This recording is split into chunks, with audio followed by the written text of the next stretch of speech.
আমার এই ছোট্ট ব্লকে সবাইকে ওয়েলকাম। হঠাৎ করে বরমাসে রাতে এসে বলল, চলো কোথাও থেকে ঘুরে আসি। যেমনি বলা তেমনি কাজ। রাত্রেই বোনকে ফোন করলাম, বোনের ফ্যামিলি আর আমাদের ফ্যামিলি মিলে সাডেন প্ল্যান করে ফেললাম কোথায় যাব। তো সকাল সকাল ভোর 5টা নাগাদ বেরিয়ে পড়লাম। ভোরের কলকাতা দেখতে আমার প্রচণ্ড ভালো লাগে। তোমাদের কার কার ভালো লাগে বলো। গাড়ির ভিতরে আমাদের যিনি ড্রাইভার ছিলেন ওনার পাঞ্জাবি ছিলেন, ওনার পাঞ্জাবি শ্লোকগুলো খুব সুন্দর লাগছিল শুনতে, ঠাকুরের মন্ত্রের মতন।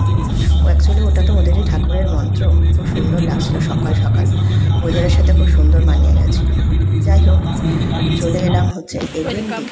দীঘা আমার প্রচণ্ড ভালো লাগে। ছোট্টখাটো ট্যুরের জন্য দীঘাটা ঘরের কাছে খুব সুন্দর। তো পৌঁছেই তোমাদেরকে ব্লগটা দেখালাম। দুপুরবেলা স্নান করে খাওয়া দাওয়ার পরে বিকেলেই আমরা আবার চলে এলাম সমুদ্রের পাড়ে। দেখো বন্ধুরা, সমুদ্রের পাড়ে তখন প্রচণ্ড ঢেউ। অ্যাকচুয়ালি সামনে ছিল পূর্ণিমা।